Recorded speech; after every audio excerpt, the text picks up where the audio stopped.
Buenas tardes, Buenas profesor. tardes. Profe. Bien, doctora. Bien. Tardes.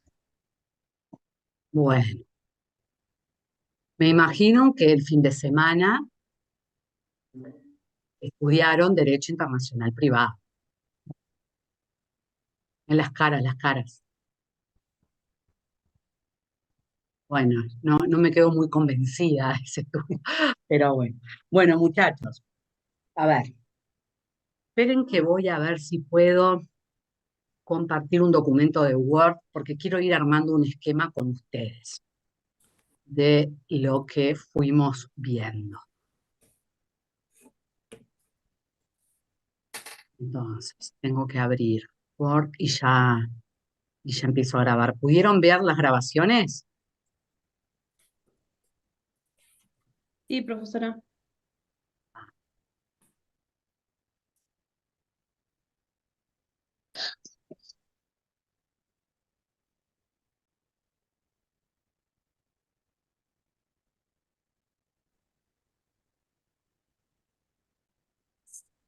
Bueno, ven acá un documento de Word limpio, ¿no? ¿Sí? Sí. Bueno, entonces, tendríamos que verlo así. Después igual lo acomodo y se los paso, ¿no? A ustedes se les presenta un caso. ¿Qué puede pasar con ese caso? Puede ser un caso de derecho interno o un caso de derecho internacional privado, ¿verdad? Internacional privado. ¿Qué tiene que pasar para que haya un caso de derecho internacional privado? Aspectos Elementos de extranjeros extranjería. relevantes.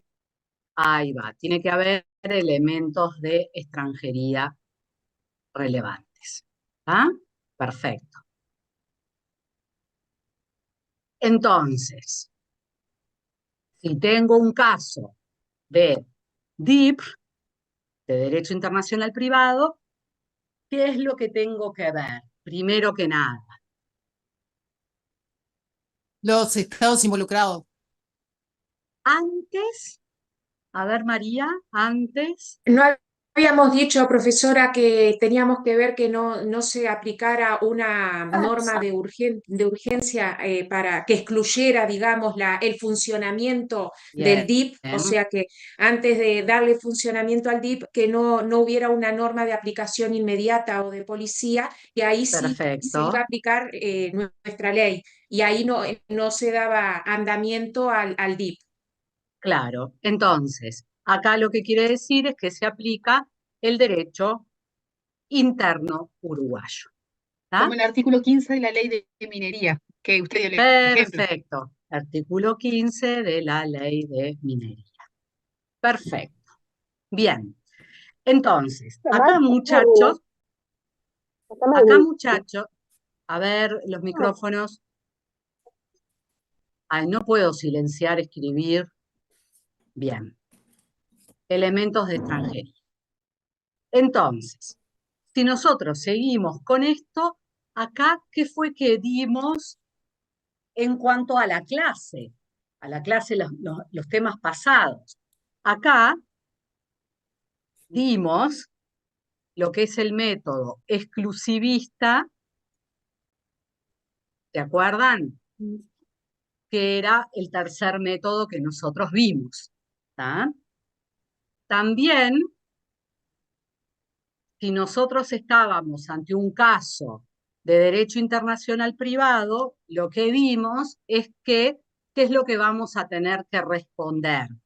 Las tres preguntas que debe responder el DIP. ¿Se acuerdan? Que era la ley. Sí, Silvia.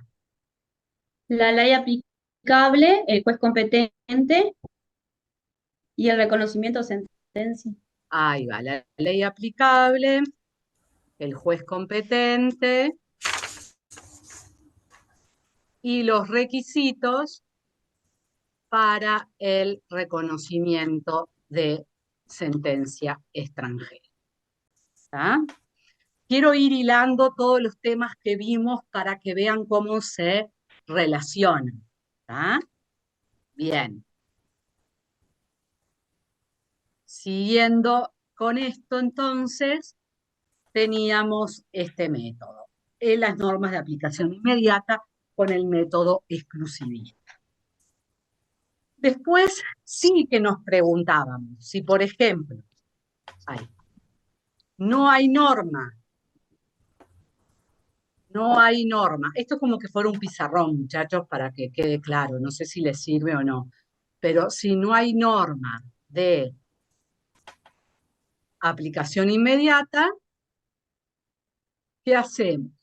A ver, Emilio o José, no sé. José Emilio, José Emilio, buenas bien. tardes. Buenas tardes. Vamos a a las normas supranacionales, a ver si hay tratados, convenciones.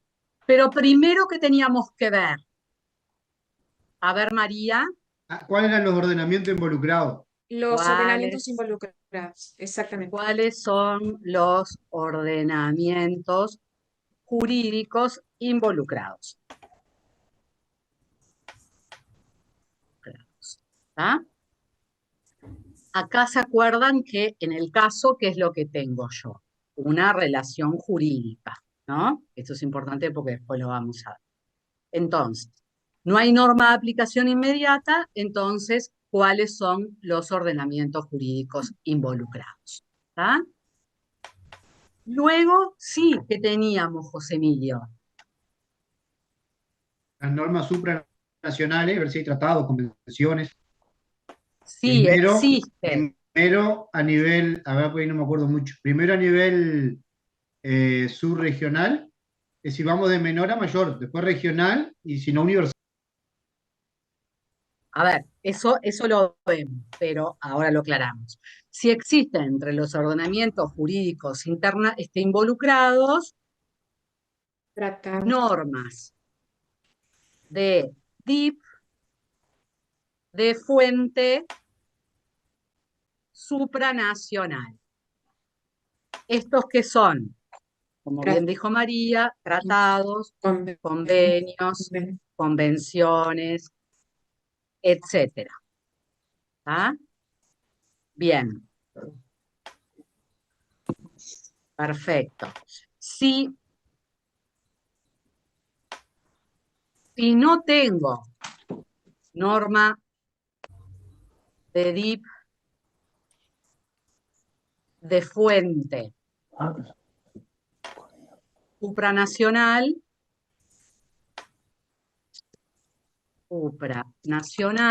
bueno, me quedo cualquier cosa, ¿qué es lo que hago? Ahí sí, se aplica Busco el una DIP de fuente nacional. Ahí va. Si tengo normas de DIP de fuente nacional.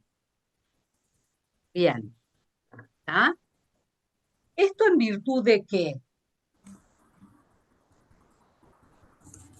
Esto en virtud del artículo. ¿Sí, Silvia? El artículo 1 de la Ley General y de la Convención de Normas Generales. Del artículo 1 de la Convención de Normas Generales y de la Ley 19.920. ¿Está? Bien. Entonces, muchachos, vamos a ir repasando conforme a lo que vimos. Cuando digo si tengo un caso, miren que tengo el teclado en inglés, y digo cuando tengo un caso, digo si tengo una relación jurídica, que es una relación fáctica con consecuencias jurídicas, ¿no? Bien. Esto nos va a servir para algo que vamos a ver ahora. Jurídicas. ¿Está? Relación fáctica. Bueno, después lo arreglo porque está, pero lo quiero armar con ustedes porque así les queda. Bien, entonces, ¿tengo un caso de derecho interno o tengo un caso de derecho internacional privado? Si tengo un caso de derecho internacional privado, esto es porque tengo elementos de extranjería relevantes. Entonces, ¿qué es lo que tengo que hacer ante un caso de derecho internacional privado? Responder las 3 interrogantes del libro, ¿está? Que es la ley aplicable, el juez competente y los requisitos. Para eso es que avanzo en el tema y digo, si tengo norma de aplicación inmediata, derecho interno, uruguayo, artículo 15 es un ejemplo, método exclusivista que vimos. Si no hay normas de aplicación inmediata, entonces, ¿cuáles son los ordenamientos jurídicos involucrados? Si existen ordenamientos jurídicos involucrados, si existe entre los ordenamientos jurídicos involucrados normas de DIP de fuente supranacional, tratados, convenio y convención, lo aplico. Si no tengo DIP de fuente supranacional, tengo que ir a las normas de DIP de fuente nacional por el artículo 1 de la Convención de Normas Generales y el artículo 1 también de la Ley 19.920. Y entonces ahí lo aplico. ¿Tá? ¿Qué me puede pasar? Y acá vamos a ver, ¿qué me puede pasar si yo tengo acá? ¿Qué me puede pasar en estas normas de DIP de fuente supranacional o nacional? ¿Qué tipo de normas puedo encontrar en estos tratados, convenios, convenciones? Silvia. Puedo tener normas materiales o normas de conflicto. Normas materiales, y ahí tenemos el método, ¿cuál que vimos? Materialista, Sustancialista, bien. sustancialista, y la norma, el método conflictualista, las Ahí normas de va. conflicto. O si no, normas de conflicto, y teníamos entonces el método conflictualista.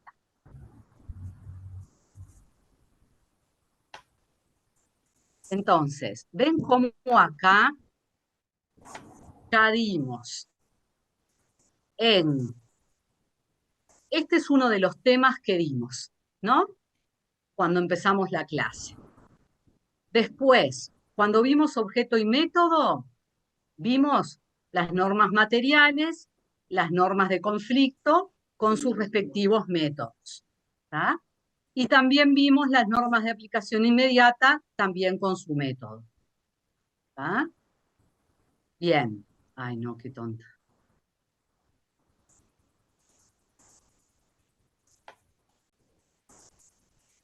¿Tá? Es decir, vimos esto. Entonces, acá ahora, tiqui, tiqui.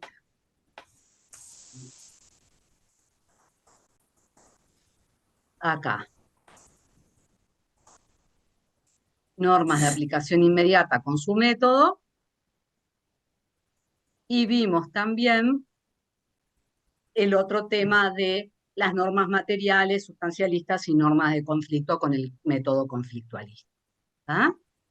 O sea que, y también vimos si las normas de DIP de fuente supranacional o las normas de DIP de fuente nacional, y vimos que los tratados y la ley son fuentes formales, y después dejábamos como fuentes no formales, o sea, materiales, la costumbre, ¿no? La jurisprudencia y la doctrina.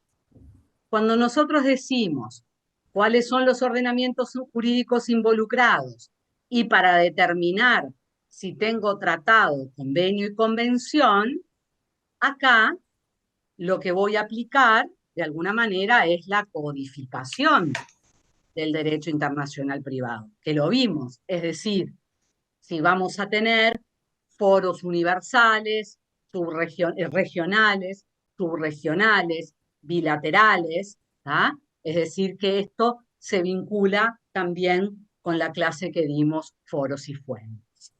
¿Por qué quiero explicar esto? Porque en este íter que vamos a ir viendo para solucionar los casos internacionales, yo lo que les quiero es demostrar cómo, ay, no estoy grabando.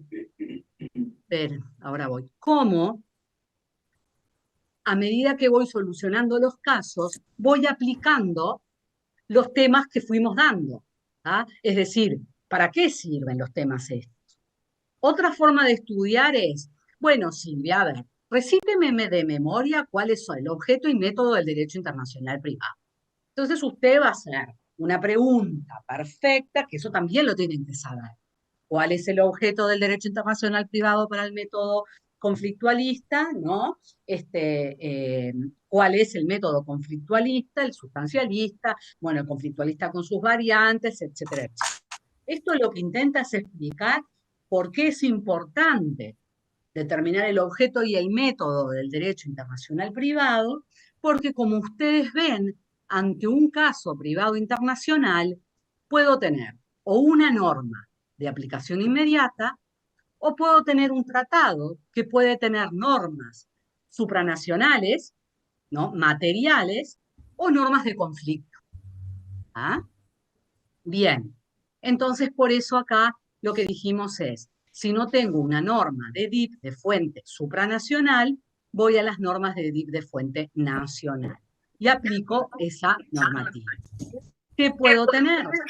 Normas materiales o normas de conflicto. Bueno, ¿qué es lo que vamos a ver en esta clase de hoy? Es la estructura de la norma de conflicto. Estructura de esta norma, que ¿dónde puede estar esta norma de conflicto? En los tratados, convenios y convenciones o en las normas de DIP de fuente nacional. ¿Les quedó? ¿Les sirvió esto para algo? Sí, re Sí. bien, profe, gracias. Sí, Comparte, claro. Eva, eso. Obvio, yo todos se los pongo. En clase facultad, estamos en 2024, yo lo Perdón, guardo acá. aprovecho la pausa. Compañera Carmen, ¿es usted la del micrófono abierto que se siente? Carmen Fernández. Se siente el ruido ahí de rato. Bueno, muchachos, entonces, ahora vamos a ir a lo que es la estructura de la norma de conflicto. ¿Ah? Para que ustedes lo entiendan didácticamente, es sacarle una foto a la norma de conflicto. Profe, ¿podría poner a grabar? No puse, ay, bien, ven.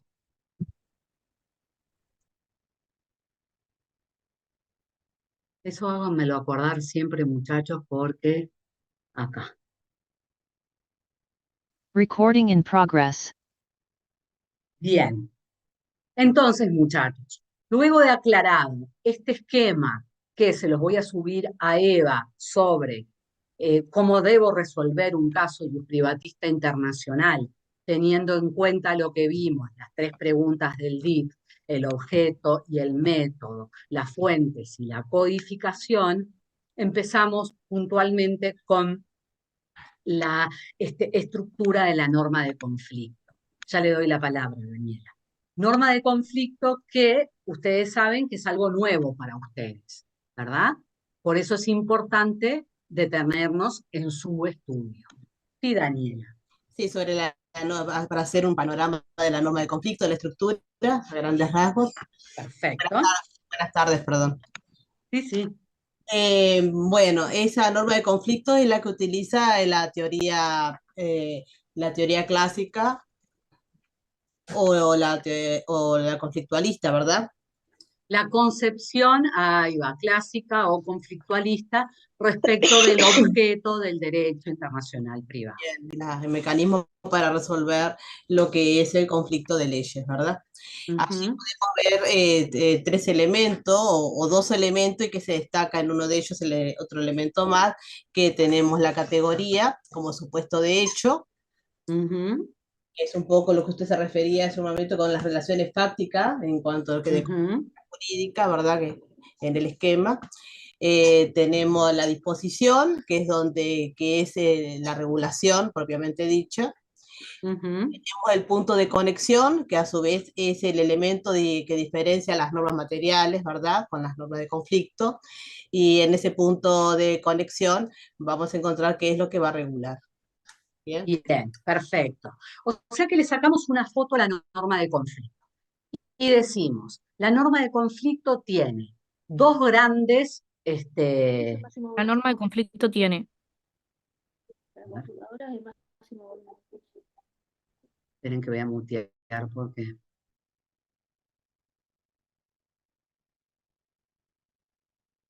Ahí está. La norma de conflicto tiene entonces la siguiente estructura: una categoría y una disposición. Y dentro de la disposición, el punto de conexión. Este punto de conexión es lo que caracteriza la norma de conflicto. Porque si yo voy al idioma español, digo, la categoría es el sujeto de la oración y la disposición es el predicado de la oración. ¿Ah? Entonces, sería, si no tuviese el punto de conexión, sería igual que una norma material, ¿no? Que dispone y regula directamente la relación jurídica. Sin embargo, la norma de conflicto tiene esta característica que se llama punto de conexión. Muchachos, y lo digo desde los primeros días, ustedes no pueden confundir lo que es la categoría con el punto de conexión. Si ustedes confunden, eso es pérdida del curso, examen y pérdida de examen si los confunden. ¿Por qué? Porque ahora vamos a ver la importancia que tiene cada uno y para qué está cada uno. ¿Ah? Entonces, antes de entrar al detalle de qué integra, cómo es la estructura de una norma de conflicto. Eh, a ver, si yo digo la capacidad de una persona física se regula por la ley del domicilio, estoy ante una norma de conflicto. Si yo digo la capacidad se adquiere a los 18 años, estoy ante una norma material. La diferencia es que las dos dicen la capacidad, ¿no? Que es la categoría. Lo único que una me da la regulación concreta, se adquiere a los 18 años, y otro me dice, se regula por la ley del domicilio. O sea que las normas de conflicto no me dan la solución concreta al caso, sino que me remiten a un derecho. ¿Cuál puede ser ese derecho? Mi derecho propio o un derecho extranjero. Por ejemplo, ya les doy la palabra.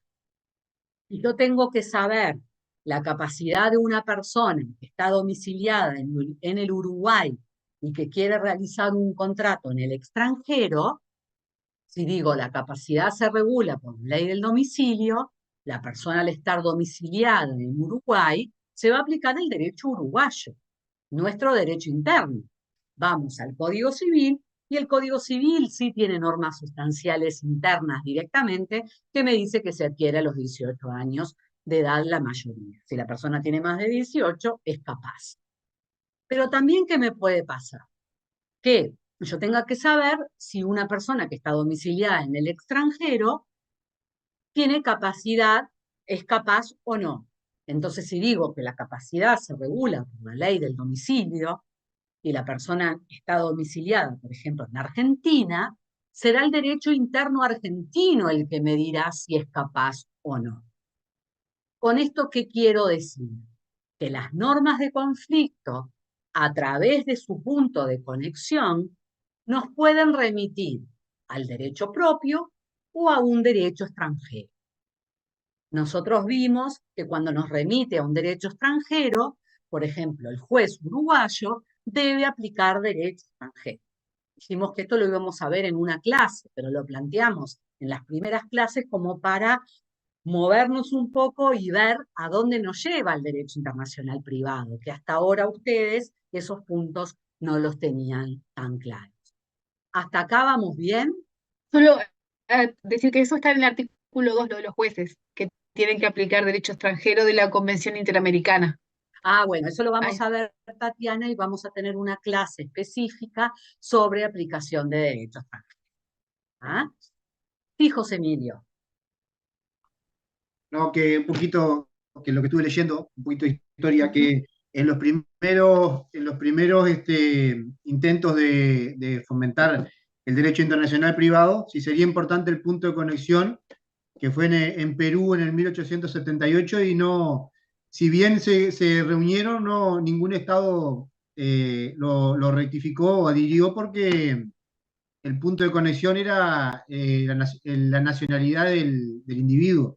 Claro. Eso es Entonces, en el Código de Bustamante. en un estado latinoamericano era prácticamente lo mismo que al italiano le iban a aplicar el código italiano, al español el español, entonces no adhirió nadie. Recién en el próximo, que no me acuerdo el año, creo que fue 100 años después, se cambió para el punto de conexión, que sea el del domicilio. Me va a decir usted, conforme a lo que vimos de los foros, ¿qué vino después de 1878? No me acuerdo, me parece que 10 años después fue, no me acuerdo, Eso, sí, 1889, el Tratado de Derecho en Civil, Uruguay, claro, ¿sí? que se hizo en Montevideo. No me acordaba. ¿Ah? Lo que dice José Emilio es importante. Ya le doy Carlos, después tengo a Rodrigo, después tengo a Andrés. Andrés, ¿su nombre es ruso? No sabe. Sí, sí, es ruso, sí. Tiene una Pero historia. ¿tiene una historia? Ah, porque su apellido no es ruso, entonces yo me quedé pensando. No, el apellido portugués. Es portugués, o sea que usted tiene una mezcla importantísima. Sí, sí. No, pero bien, no tiene nada que ver con el país, pero Con el país está, bueno, bien. Como estamos en Derecho Internacional Privado, vio ¿Qué le todas estas explicamos, cosas. Andrés? lo que pasa es que ¿Qué, antes de qué le- nacer mi madre estaba leyendo un libro que tenía cuentos rusos y le llamó la atención el nombre Andrei, que Tu mamá estaba leyendo esos cuentos. Ah, era un niño que vivía en un reformatorio, que vendría a ser lo que sería el INAU acá. no se portaba muy bien y le puso Pero usted el nombre ese. quedé Está con bien. Bueno, seguimos un poquito, disculpen la digresión. Lo que tenemos es, como bien dijo José Emilio, los codificadores, ustedes imagínense, nosotros estamos en 1878, 1875, por decir algo, y nosotros decimos, bueno, esperen, hay un tráfico jurídico, ¿no? Se dan los tres elementos, ¿se acuerdan que los tres supuestos fácticos del DIP? Entonces, las relaciones internacionales, estas relaciones, ¿cómo las voy a regular? Entonces, obviamente, empiezan, nosotros nos vamos a saltear toda la historia, ¿ah? Que esto viene, el surgimiento del DIP es siglo XII en la Universidad de Bolonia, Italia. ¿Ah? Y tenemos muchos pensadores que fueron construyendo las posibles soluciones. Al autor que seguimos por excelencia es a Savigny, que es un clásico, y que se dedicó a poner foco en la relación jurídica y a tratar de encontrar cuál era el derecho adecuado y único, de ahí los axiomas de Savigny, derecho único y adecuado, para regular la relación jurídica. Y él lo que decía es, para eso tengo que encontrar el sit de la relación, ¿tá? El sit de la relación, es decir, el asiento, ¿no? Entonces él comenzó y dijo, bueno, la capacidad, ¿con qué puede estar vinculada? Con la nacionalidad de la persona, con el domicilio de la persona. el matrimonio, ¿con qué puede estar vinculado? Y bueno, con la celebración del matrimonio. Y así fue creando, ¿no?, distintas normas de conflicto con su punto de conexión, teniendo en cuenta el alcance de la relación jurídica y ese sit de la relación jurídica. Bien. Avanzando la historia, ustedes imagínense los codificadores de 1889. Tenían que definirse. ¿Qué vamos a hacer? En un tratado que en ese momento iba a vincular con qué países. Antes del 40, ¿con qué países el 89 vinculaba? Bolivia, Perú, Y, Colombia. y Colombia, y también con Argentina y Paraguay, porque todavía no había surgido el Tratado del 40, María, ¿no? Bien, entonces ellos dicen, bueno, ¿cómo voy a regular la categoría capacidad? Si la regulo por la ley de la nacionalidad, pasa lo que dice José Emilio. Imagínense acá cuántos italianos habían en aquella época nacidos en Italia, cuántos españoles había, ¿no? Y obviamente el Uruguay se crea con olas de inmigración hacia el Uruguay, ¿verdad? Entonces, imagínense un comerciante. Si contrataba con uno que era nacional italiano, para saber si era capaz, tenía que ir al código italiano. Si contrataba, le vendía panchos, bueno, panchos le vendía verduras a un español, tenía que saber si el español era capaz o no de contratar, para dejarle el fiado, ¿no? Y todo ese tipo de cosas. O sea, sería un mundo ideal para los abogados, que cada comerciante debería tener un abogado al lado que le diga sí contratá, no, etcétera, etcétera. Era implanteable. Entonces, en los países europeos sí se toma como punto de conexión la nacionalidad para regular la capacidad. ¿Por qué?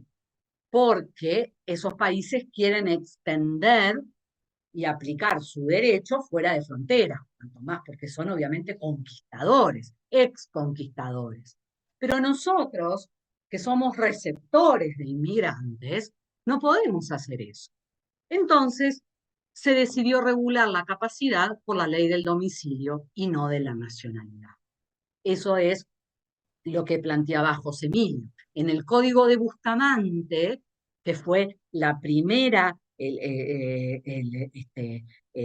código para tratar de regular los temas de derecho internacional privado, no fue ratificado por varios países, entre otros temas, por tener como punto de conexión para regular la capacidad, tener la nacionalidad. ¿Ah? Bien. Me fui un poquito, pero sirve como para entender el porqué de las normas de conflicto. Antes de avanzar, le voy a dar la palabra a Rodrigo y luego a Andrei. Hola, profe. Perdón que no prendo la cámara. Pero... No pasa nada, Rodrigo. No. Usted ahora cambió, porque usted no tenía, era usted que tenía el nombre TS, no sé cuánto. No, capaz que estoy con otro teléfono y me sale Porque ahora le parece S24. bien. Ahora le parece bien el nombre. Sí, S24 me sale, sí, el teléfono. Bien. Diga, Rodrigo, nomás. No, lo que iba a decir que en realidad la norma de conflicto lo que nos viene a regular sería no en sí esa situación jurídica, sino que nos indica que a través del punto de conexión que explicite la norma, cuál va a ser el derecho aplicable a esa situación, ¿no? Perfecto. La norma de conflicto no me da la solución concreta, sino me remite a un derecho conforme al punto de conexión, que puede ser el derecho interno o el derecho extranjero, un derecho extranjero cualquiera. Viene a ser como quien dice la solución al caso, ¿no? Claro, ahí estoy determinando la ley o el juez, vamos a ver luego, para regular esa relación jurídica. Bien, Rodrigo. ¿Andrei? No, que iba a decir que después del Código de Bustamante pasaron 11 años y se crea el primer tratado del mundo que fue Montevideo. Eso, somos innovadores. Ganamos el mundial, mire, sacamos uno de los el tratado de fue Andrés Ramírez. Gonzalo Ramírez, sí, Gonzalo sí, sí, Ramírez. Gonzalo Gonzalo Ramírez, sí. Ramírez, ¿no? Que es Y, pariente de la doctora Fresnedo, ¿sabe? Porque no sabía, ¿no? la No sabía. doctora Fresnedo se casó con un Ramírez, que es de, Ese es nieto o bisnieto. claro, claro, Sí. de esa rama. Eso es el ola Y a- del derecho internacional privado. Y en el artículo 1 de ese tratado está el punto de conexión que es el domicilio de la Claro, capacidad. correcto, Arranca con ese correcto, artículo. claro. Nosotros tenemos el Tratado del 89, el Tratado del 40 y los mundiales de fútbol. Con eso estamos en el mundo, pero pasa, ¿saben, muchachos? Porque yo voy a seminarios en el extranjero y todo el mundo habla de los tratados del 89. Es un tratado de 1889 que todavía se sigue aplicando, ¿entienden? Eso es algo magnífico, en realidad. Bueno, bien, entonces, siguiendo con la clase. Como ustedes vieron, la categoría, entonces, es el supuesto de hecho. Se le llama el tipo legal, el objeto de la norma. ¿Ah? Estas categorías en el derecho internacional privado son categorías que tienen la característica de ser amplias. ¿Por qué, muchachos? Porque, por ejemplo, si no, tendría que haber una hiperregulación. Nosotros en nuestro derecho interno, por ejemplo, tenemos cómo se regulan contratos, pero los contratos tienen un nombre iuris: compra-venta, permuta, donación, y puedo seguir, ¿verdad? En el orden del Código Civil. Aquí, por ejemplo, para regular lo que tiene que ver con los contratos internacionales, ni siquiera los llamamos contratos internacionales en los tratados. Se habla de actos jurídicos, es decir, son categorías que son amplias. ¿Y qué es lo que sucede? Para abarcar una gran cantidad de situaciones jurídicas. Correcto, Rodrigo, eso es lo que busca, ¿no? Que cuando nosotros decimos, no sé, los actos jurídicos se regulan por la ley de su cumplimiento, esa categoría acto jurídico sea una categoría amplia y también dinámica. ¿Ah? Y a su vez, también, y acá vamos entrando a otro tema que es el alcance extensivo de la categoría, pero ¿a ustedes les parece que cuando la ley 19.920 dice el matrimonio se regula por la ley de la celebración, la categoría matrimonio tiene el mismo alcance que la categoría matrimonio en el Código Civil? No, No, dice Rodrigo, no, dice Daniela. El tema es ¿por qué no? ¿Ahí alguien sabe? Sí, Daniela. Porque en la 19.920, en el artículo 22, allí vamos a encontrar la categoría matrimonio en una forma ya más específica, con determinación del alcance extensivo en cuanto a la forma del matrimonio, en cuanto a la validez. Eso sí es verdad. Pero yo lo que estoy es un pasito antes y diciendo, matrimonio en el Código Civil está definido como un acto jurídico, ¿no?, celebrado entre dos personas. Hoy por hoy pueden ser de distinto sexo o de igual sexo, ante el oficial de registro de Estado Civil uruguayo. Eso es el matrimonio para el Uruguay. La norma 19.000, el artículo 22 de la 19.920, cuando habla de matrimonio, ¿toma esta definición, no, Rodrigo? no, porque si tomara esta definición, en realidad dejaría fuera todos los otros matrimonios que no se celebraron justamente ante un oficial del registro civil, ¿no? Claro, civil todavía uruguayo, ¿entiende? A ver, Charles, ¿usted tiene algo para agregar de Sí, esto? iba algo por ahí que es más amplia, perdona que estoy un poco jodido, la verdad. Es más amplia y hay países que no necesariamente tiene que ser un oficial de registro civil para los casamientos. Por eso es diferente. Claro, porque puede ser ante cualquier oficial de registro de Estado civil, ¿no? Bien, por eso dice que las categorías en el derecho internacional privado son más amplias. Y nosotros, ¿qué deberíamos decir? Que el matrimonio para el derecho internacional privado es un acto celebrado entre dos personas, sí, porque nosotros no permitimos la bigamia, de distinto o de igual sexo, ante la autoridad competente.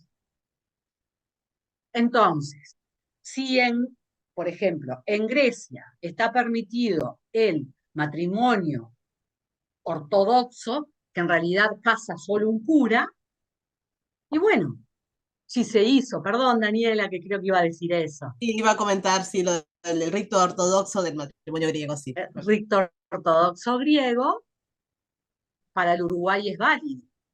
Ustedes lo que tienen que hacerse en esta materia es sacarse de que todo lo que vale es lo que dice nuestro derecho externo. Porque nosotros, ¿cómo nos casamos? Primero por el registro civil. Y luego el matrimonio religioso que uno opte, ¿verdad? Bien. Hay jurisdicciones en las cuales se va directamente a la celebración del matrimonio religioso, por ejemplo, ¿no? Y no por eso deja de ser válido. Entonces, cuando nosotros hablamos de matrimonio, obviamente que la palabra matrimonio tiene que tener una concepción más amplia y dinámica. ¿Ah? Bien. ¿Y qué pasa? Otro tema que tenemos que tener en cuenta es que cuando nosotros estamos resolviendo un caso de un privatista internacional, y se acuerdan en el esquema que yo digo, bueno, a ver, el caso tiene elementos de extranjería relevantes, no hay norma de aplicación inmediata, tengo que ver si los ordenamientos jurídicos involucrados, si entre ellos existe tratado, convenio y convención, y digo sí, porque como es con Bolivia, tengo el tratado del 89. Llego al tratado del 89 y yo lo que tengo que ver es si esa relación jurídica, eso lo vamos a ver la clase que viene, pero es importante para esto, tengo que ver si esa relación jurídica de alguna manera la puedo calificar en alguna de las categorías que están en ese tratado. Entonces yo ahora agarro el tratado del 89 y empiezo. Acá regula la capacidad. Bien, acá regula el matrimonio. Acá regula el régimen de bienes en el matrimonio. Acá regula las relaciones personales en el matrimonio. Luego regula el divorcio. También regula la separación judicial. Regula los actos jurídicos, ¿no? Entonces yo voy viendo las categorías que están en ese tratado. Y luego lo que hago es ver si esa relación jurídica entra en alguna de esas categorías. Eso que vamos a ver es la calificación que la vamos a ver la clase que viene. Pero ¿por qué es importante esto? Porque ustedes, cuando se enfrenten a una norma dentro de un tratado o de una norma de DIP de fuente nacional, van a tener que examinar lo que se llama el cuadro de categorías. Si ustedes no saben lo que son las categorías, no van a poder analizar nada, muchachos. Por eso es importante determinar cuáles son las categorías. Y en base a eso, les voy a poner ejemplos.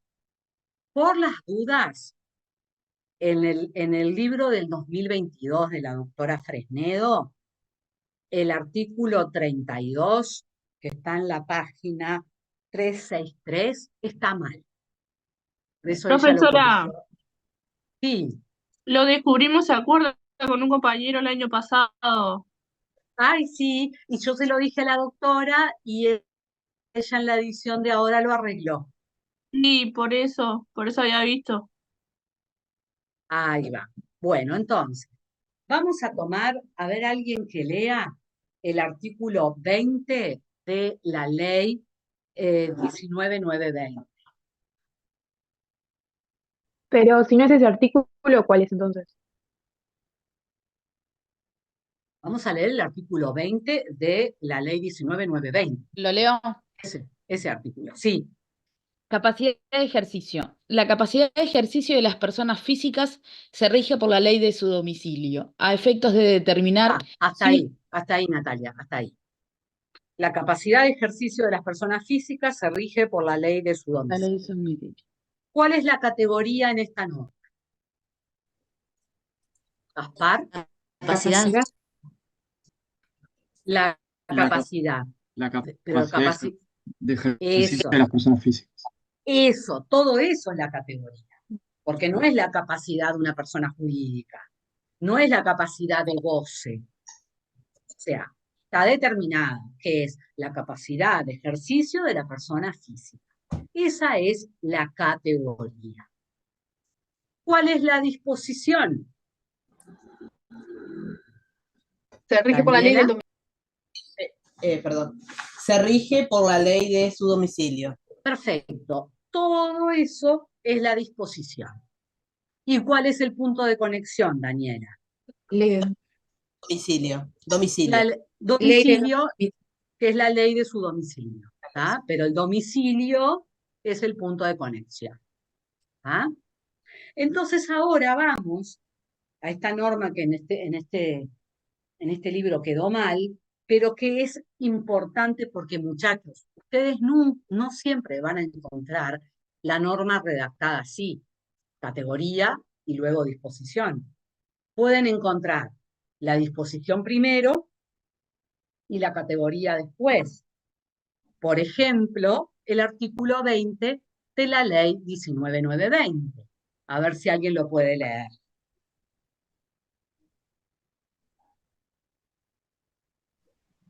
El Es el 20 que acabamos de leer. es el que leí recién.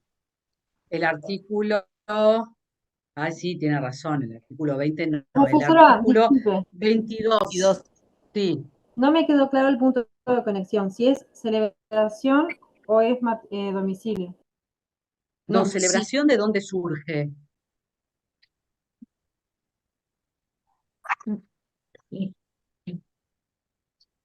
¿Es Ana Lucía la que me está preguntando?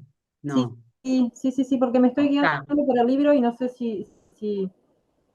No, pero usted busque la norma. No, claro, yo me confundí, estoy hablando de matrimonio y usted está hablando de Claro. Era eso, disculpe. No, por eso, todavía no llegué a Ana Lucía. Voy a llegar ahora a esa norma, que es el 22 de la ley 19920.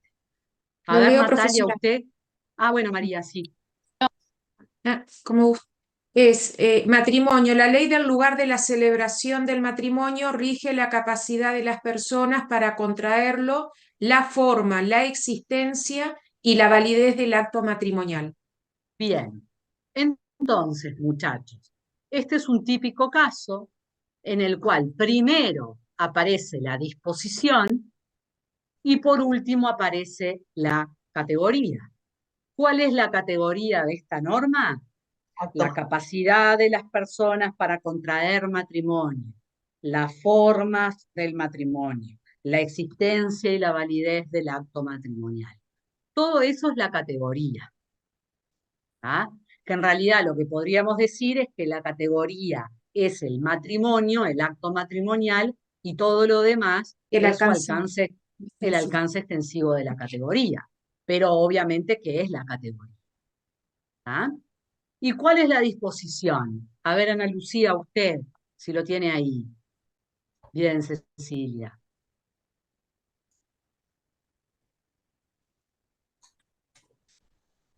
La ley del lugar de celebración. ¿Solo ahí? ¿O no, sí? Del matrimonio.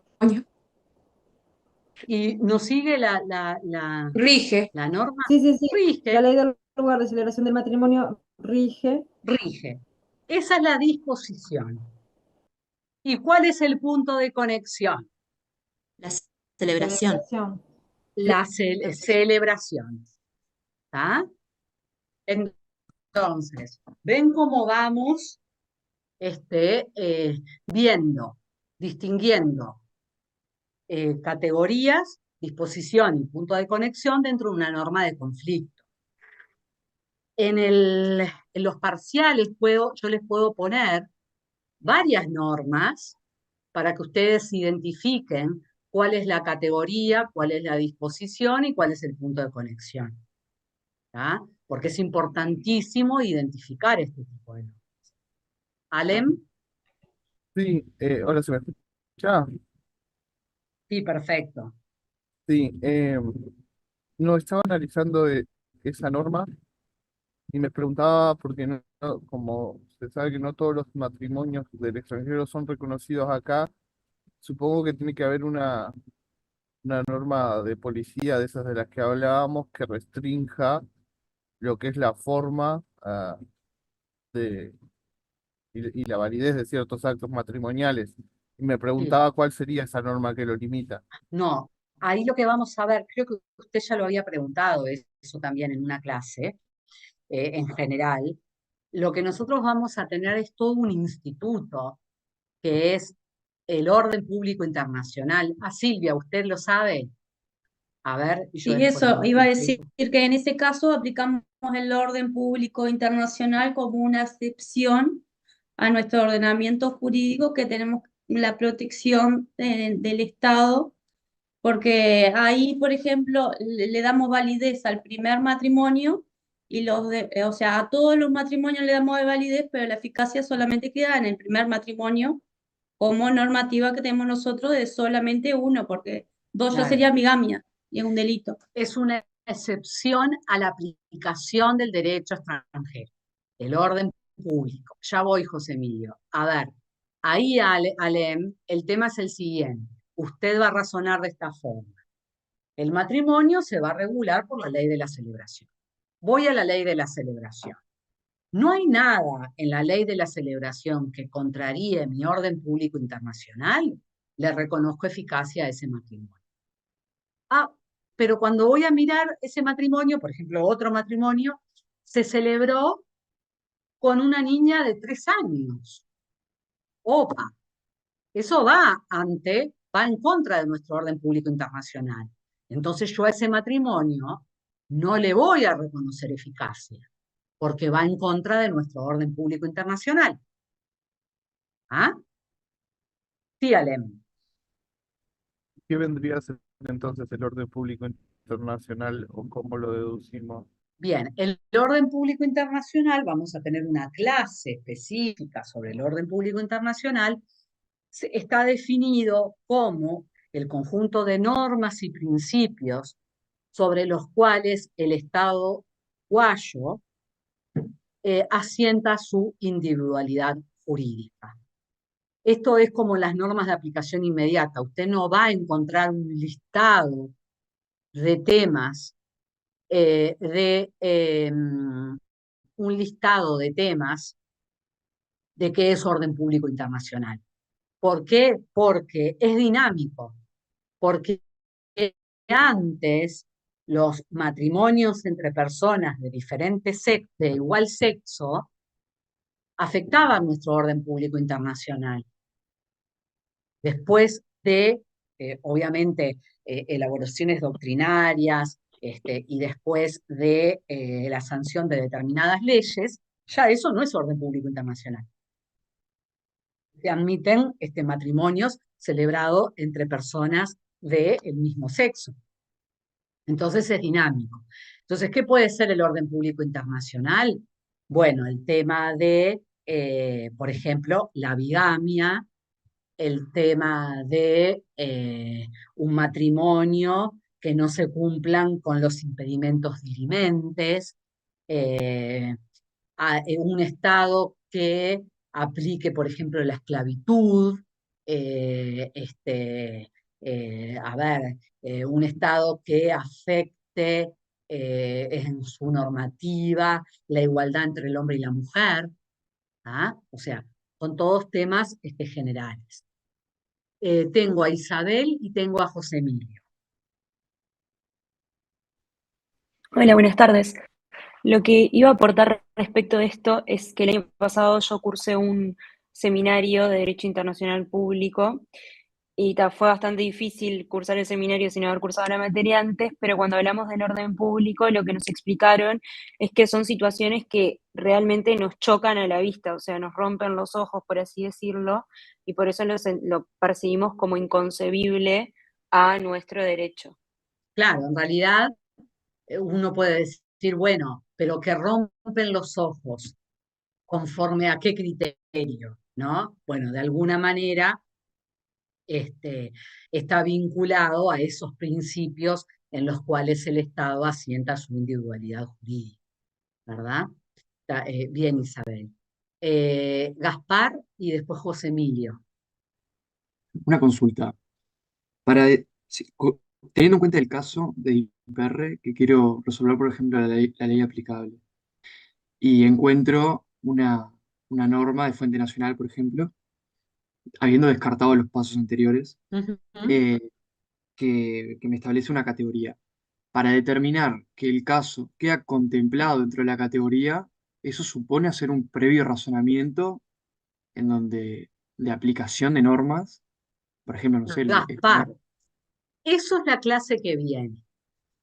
La clase que viene nosotros vamos a poner en funcionamiento esta norma de conflicto.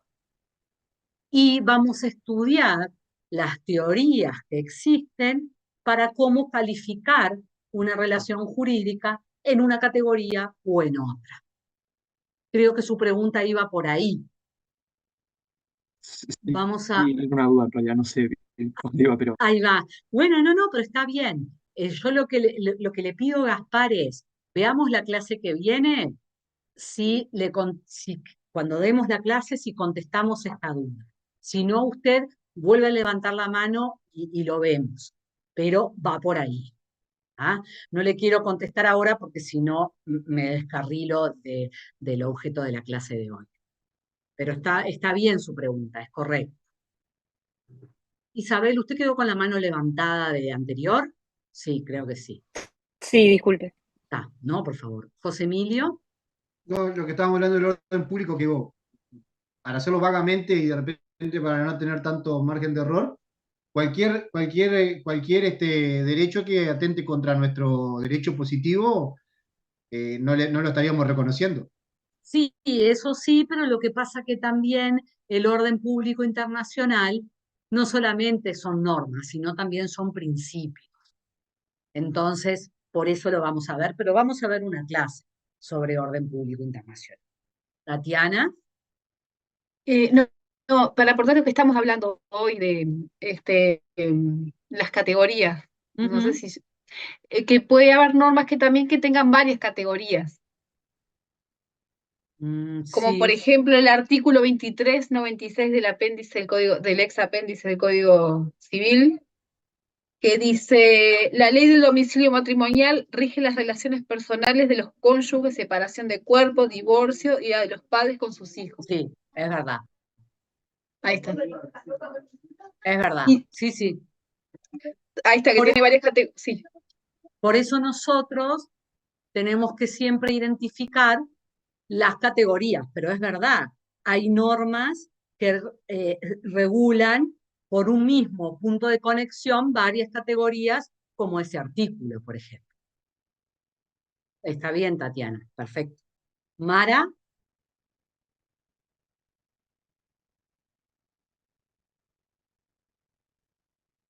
No la escuchamos, Mara. ¿Ahora sí? Ahora sí. Quería consultar sobre ese ejemplo que dijo que en el libro que estaba mal, ¿cuál era? Sí. Claro, ahora vamos a ese ejemplo. Gracias. Estaba dándole la palabra a los compañeros porque tenían la mano levantada. Vamos entonces a leer y a desmenuzar el artículo 32 del Tratado de Derecho Civil de Montevideo de 1940.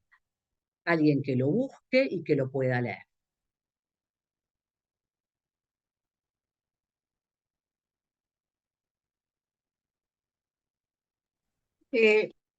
Lo leo, profe, el 32. Sí. Acá, el 40. 32 acá. De los bienes. Sí.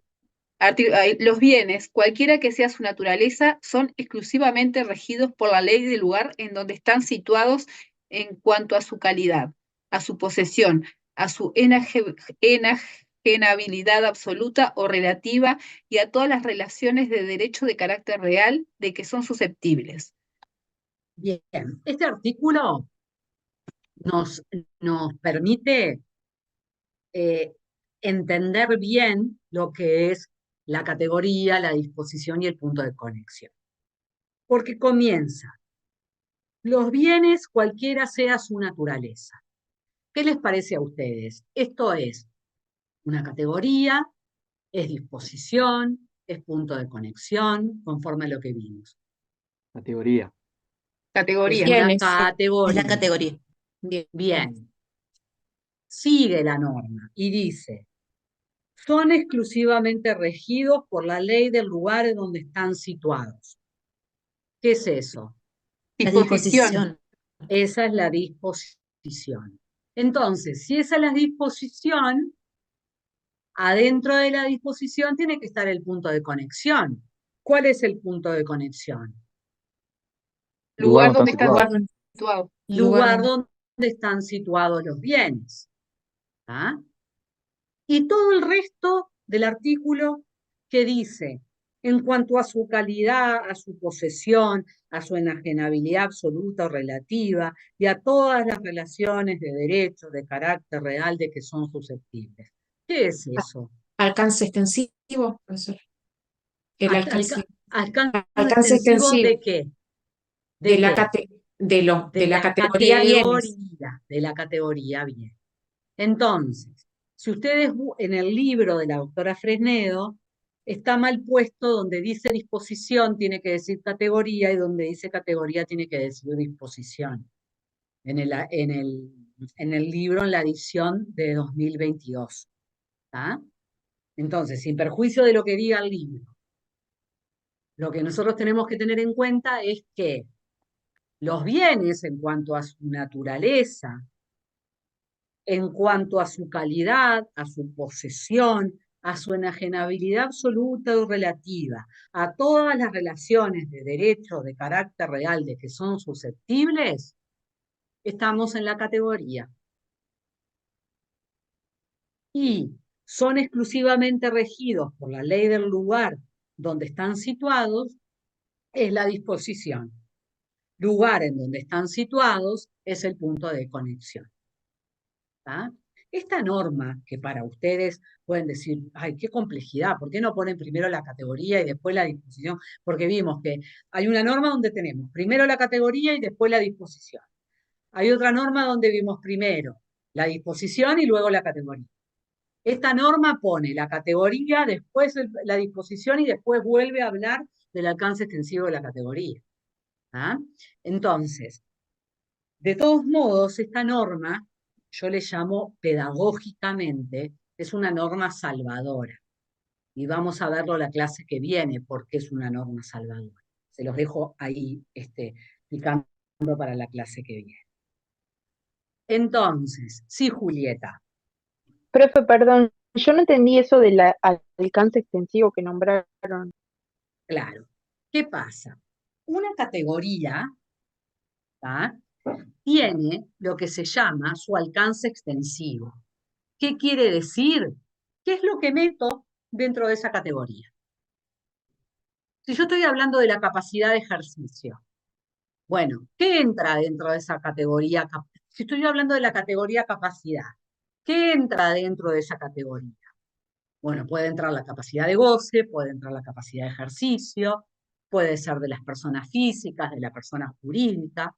Si la norma solo dice la capacidad se regula por la ley del domicilio, tengo que tratar de desentrañar cuál es el alcance extensivo de esa categoría.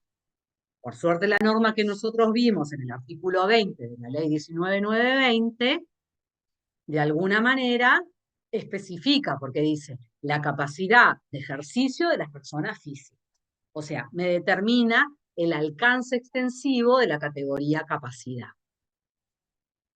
En esta norma, bienes, perfectamente la norma podría decir, los bienes son exclusivamente regidos por la ley del lugar donde estén situados. Entonces, si yo tengo que saber qué ley me determina si un bien es mueble o inmueble, la naturaleza.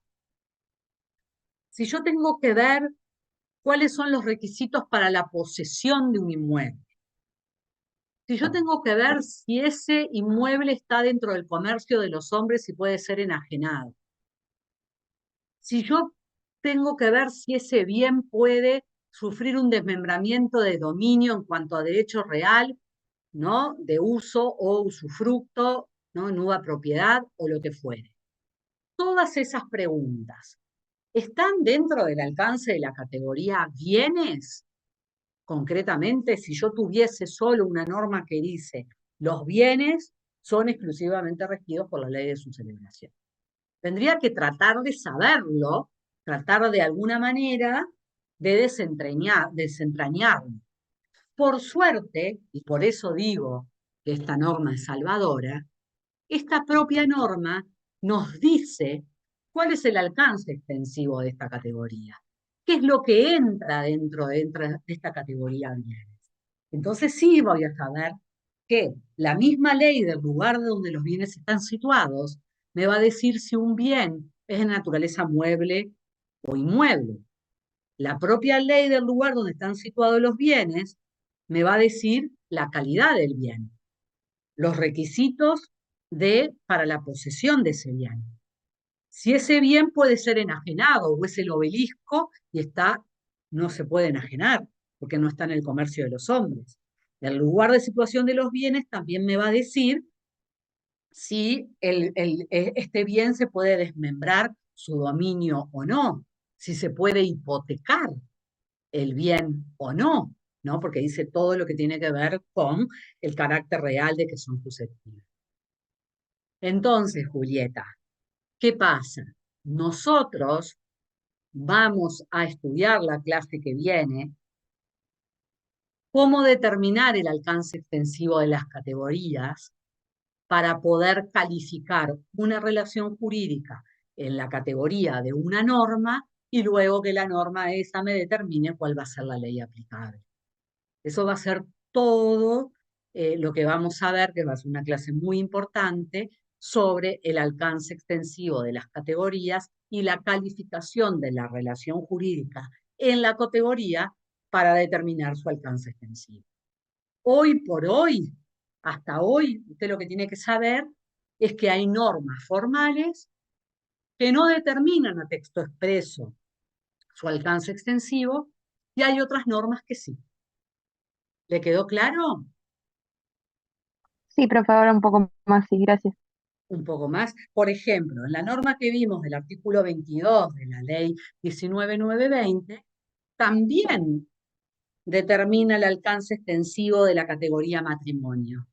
¿Por qué? Porque ¿qué dice? Dice que la ley del lugar de la celebración va a regir la capacidad de las personas para contraer matrimonio, la forma, la existencia y la validez del acto matrimonial. Entonces, si yo les digo, por ejemplo, les pregunto, si yo quiero saber si una persona es capaz para contraer matrimonio, yo tengo dos opciones. Utilizo la norma que la capacidad se regula por la ley del domicilio, o como sé que tengo esta norma y esta norma tiene una solución específica, sé que la capacidad para contraer matrimonio se va a regir por la ley de la celebración y no por la ley del domicilio de la persona. ¿Entienden? El alcance extensivo me permite calificar correctamente. Pero esto lo vamos a ver la clase que viene. Sí, Federico. Hola, buenas, profe, ¿cómo están, compañeros? Recién entro yo, le aviso por las dudas, Yo porque estaba en el decía, médico. Estaba perdido, yo decía. Sí, sí, solamente mencionar que por lo que había leído es que se va desde lo particular a lo general. Si tenemos una Correcto. norma particular sobre este punto, la aplicamos. De lo contrario, iríamos a la general. Claro, por eso es importante, y eso también lo vamos a ver la clase que viene, es examinar el cuadro de categorías de la norma que resulta aplicable. Es decir, si yo tengo que aplicar la ley 19.920, tengo que examinar el cuadro de categorías y el alcance extensivo de esas categorías para saber dónde lo coloco, dónde coloco esa relación jurídica que estoy analizando. Pero de vuelta, eso es clase que viene. Vamos entonces a avanzar con los puntos de conexión. Entonces, muchachos, dentro de la estructura de la norma de conflicto, lo que importa es la categoría, ¿ah? Que vimos estas aproximaciones, y después lo que importa es el punto de conexión, porque la disposición no genera mayores inconvenientes porque es el predicado de la oración, ¿va? Pero el punto de conexión que sí siempre está dentro de la disposición. Entonces, estos puntos de conexión, lo que son importantes es porque de alguna manera están definiendo la política jurídica del Estado. ¿Ah? Es decir, el Estado, al elegir el domicilio como punto de conexión y no elegir la nacionalidad, es obvio por lo que explicamos con lo que decía José Emilio, que está de alguna manera definiendo su política, ¿ah? En ese punto. Bien, entonces, también nosotros vamos a ver la clase que viene cómo se deben interpretar los puntos de conexión. ¿Ah? Vamos a ver cómo se va a determinar el alcance extensivo de la categoría y vamos a ver cómo se van a interpretar los puntos de conexión. Esto lo vamos a ver la clase que viene porque es la norma de conflicto puesta en funcionamiento. Por eso antes de ponerla en funcionamiento le sacamos una foto y es lo que estamos haciendo en esta clase. Ver categoría, ver disposición y dentro de disposición el punto de conexión. ¿Ah? Bien, entonces para eso tenemos que ver clasificaciones del punto de conexión que a ustedes les va a ayudar luego para solucionar los casos. Porque acuérdense que el punto de conexión es el que nos indica cuál va a ser el derecho aplicable, derecho interno o derecho extranjero. Sí, Silvia. Acá dentro de la clasificación de los puntos de conexión podemos tener simples, acumulativas, optativas, alternativas o suicidarias. Eso está bien, Silvia, pero eso es cómo se clasifican las normas según el punto de conexión. Antes tenemos que ver que hay puntos de conexión que van a ser factos y hay puntos de conexión que van a ser jurídicos. Después vamos a ver puntos de conexión fijos y puntos de conexión variables. Esos son los que quiero ahora abordar. Y después sí vamos a ver cómo se clasifican las normas según el punto de conexión. ¿Cuándo tengo un punto de conexión fáctico? Bien, Cecilia, los jurídicos requieren interpretación. A ver, Daniela.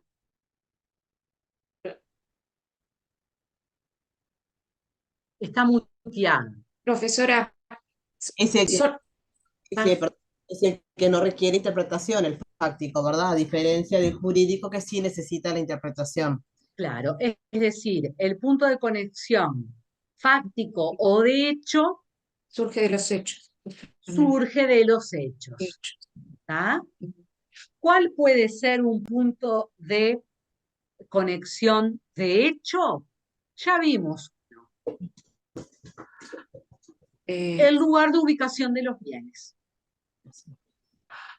¿Tá? Los bienes se van a regular, van a estar regidos por la ley de su ubicación. Entonces, Si un bien hoy se encuentra acá, se va a regular por el derecho uruguayo. Si se encuentra en otro país, se va a regir por el derecho de ese país. Después vamos a ver a qué momento. ¿Ah? Eso después lo vemos. Pero el lugar de Profesora, situación... también podría ser el lugar de celebración de matrimonio como ejemplo, ¿no? Bueno, lugar de celebración del matrimonio, en definitiva sí, porque es donde efectivamente se celebró. ¿Ah? Domicilio Bueno, sería jurídico. claro. Ahí está. ¿Quién dijo eso? Tatiana. Domicilio es jurídico, porque ¿qué se entiende por domicilio? ¿Ah? Es decir, La residencia, profesora, la residencia habitual pudiera ser. pero Domicilio. la residencia habitual con No ánimo de sabe, permanecer o no. claro, El centro principal de sus negocios, donde vive con su familia, ¿cuál es? claro. Por eso Es variable, por eso es que requiere interpretación. definirlo. Otro punto de definir. Otro punto de conexión que requiere también definición es la ley del cumplimiento. Los actos jurídicos se regulan por la ley de su cumplimiento. ¿Qué quiere decir cumplimiento? Donde se entrega la cosa, donde se paga el precio. ¿Qué quiere decir eso? Requiere definición. Yo por eso quiero que se queden hasta ahí. Los fácticos, entonces, son los que no requieren interpretación porque son reales, son fácticos. Los puntos de conexión jurídicos son los que requieren interpretación. Luego tenemos los puntos de conexión, que esto también es importante, fijo y variable. Sí, Daniela. Perdón, a ver si me escuchan ahora. Sí. Sí. Bueno, en cuanto a la conexión que puede ser fijo variable o fijo también en cuanto por ejemplo, la ubicación de los bienes del causante en el momento de la muerte, allí vamos a tener un fáctico fijo, ¿verdad? Sí, es verdad porque la propia ley. Pero bueno, vamos a la clasificación así los demás lo entienden. Cuando Profesora, estamos... ¿Sí? perdón. Podría ser otro ejemplo, no estoy segura, el primer domicilio matrimonial en cuanto al régimen de bienes, ¿Y que al eso ser qué es? fijo, al ser fijo, Es fijo, habla claro, del primer domicilio, por eso. claro. Bien, perfecto. Voy a darle las palabras y luego lo preciso. Carlos. Está muteado, Carlos. Sí, yo quería decir que hay mucha gente en el grupo que lo da por primera vez y a nosotros nos gustaría escuchar de la profesora las explicaciones, porque la clase se hace muy cortada y hay muchos que, como por primera vez, no tenemos los conceptos claros. Y la clase se hace muy cortada y después nos entregamos. Si los Carlos. compañeros quieren, es mi forma de pensar, si los compañeros quieren intervenir, pero que intervengan después del aporte de la profesora. Porque Pero en es eso, Carlos, yo le digo, yo voy conduciendo la clase, yo voy dejando que ellos hablen, pero yo siempre después vuelvo a los conceptos, ¿no? O sea que a veces explico yo los conceptos y veo que no doy la palabra en otros temas que para mí pueden ser importantes, de que les doy la palabra a ellos y luego les digo, y luego lo resumo. También hay alumnos, por ejemplo, según yo tengo entendido, Federico nunca dio el curso. Yo nunca lo manifiesto lo que yo pienso, pero también lo piensan un montón de alumnos. Y quería decirlo. Bien, está perfecto, Carlos. Y lo voy a tener en cuenta. Acá me dice Octavio, sería bueno que las intervenciones sean por dudas o preguntas. No necesariamente, porque la gente que estudia yo la tengo que calificar también. Entonces, si no la califico, estudiaron y no la califico. O sea, creo que lo que tenemos que tratar de hacer es de que todos estudien para la clase. Pero yo voy a tomar en cuenta lo que dice Carlos, ¿está? Igual Porque yo aparte creo que sí. eso fue la clase pasada. Hoy las intervenciones han estado relativamente acorde. Creo que fue la clase pasada Sí, que nos yo, entreveramos bastante. No sé, que usted habló también y pidió que esa claro, clase y sí. conversamos todo lo mismo en el grupo de que tal, que se nos estaba haciendo complicado por la gente que intervenía La sin segunda levantar la mano. clase, sí, empezaron todos a hablar y sin levantar la mano y todo, pero bueno, vamos a, sí, hay un foro para abrir aportes que está en EVA para que ustedes contesten y pregunten todas las dudas que hay, ¿tá? Pero bueno, a ver, voy, Carlos, a usted por su valentía, que agradezco muchísimo, y le pregunto, el tema de los puntos de conexión fácticos y jurídicos, ¿usted lo entendió? ¿Sí? O Sí, sea, perfecto. perfecto. Los puntos de conexión fácticos son aquellos de la propia realización, son los reales, ¿verdad? Por ejemplo, el lugar de situación de los bienes. Los puntos de conexión jurídicos son puntos de conexión que tienen que ser definidos porque de la simple lectura no sabemos qué comprenden. Por ejemplo, el domicilio de la persona física o, por ejemplo, el lugar de cumplimiento de un acto jurídico. ¿Dónde se cumple? ¿Dónde se entrega la cosa? ¿Dónde se paga el precio? ¿No? Este tipo de cosas. Después pasamos a otra clasificación de los puntos de conexión, que eran los puntos de conexión de realización fija y de realización variable. ¿tá? De realización fija es porque la propia ley le da fijeza, por ejemplo,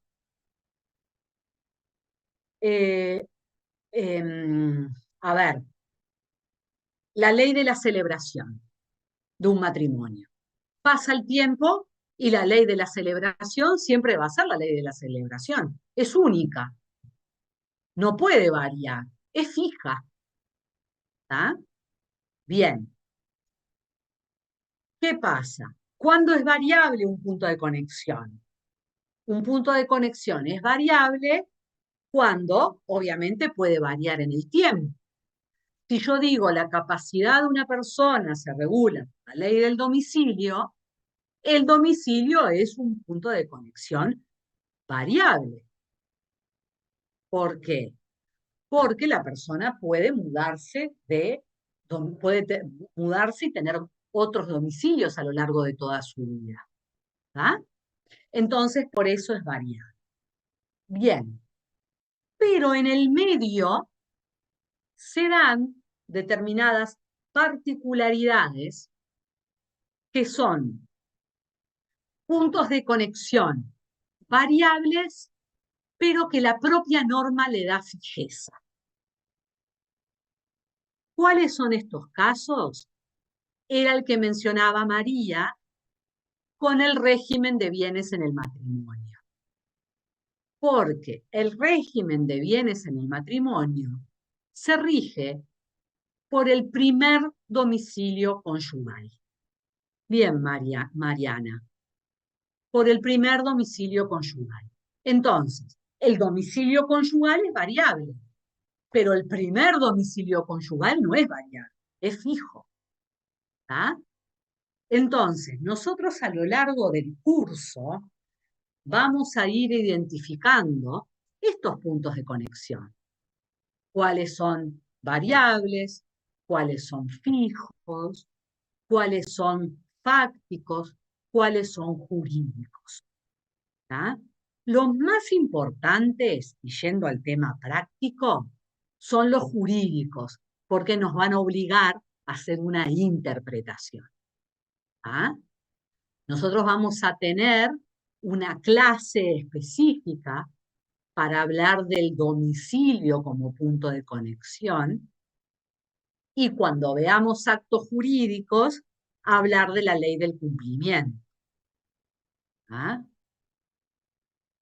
Bien, Yanela dice, otro punto de conexión sería el último domicilio del causante.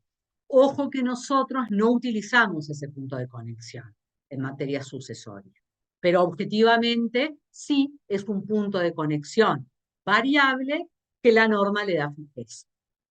¿Ah? Profesora, Adriana, disculpe. no, espere, Adriana, espere que tengo la mano levantada sí. de Adriana. Profesora, por ejemplo, entonces el domicilio sería fáctico y variable. No. No. Variable sí. ¿Fáctico le parece? Ah, pues no, ya habíamos dicho que era jurídico, porque había que. Eso. Sí, Había perdón, me que había definirlo. confundido. Claro, que había que definir. El domicilio es jurídico y Y variable. variable. Perfecto. Bien, Adriana. Federico.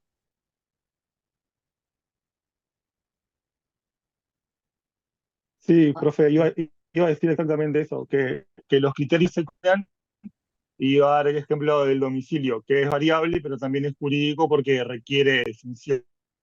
Claro. Y acá les voy a hacer una precisión que es importante. A ver. Una cosa que es importante, y es la siguiente. El domicilio, como dijo Adriana, que luego se dio cuenta, es variable y es jurídico. ¿Ah? Pero jurídico, Laura, quiere decir que requiere interpretación. ¿Ah? Entonces decíamos, el domicilio es jurídico y es variable. Bien.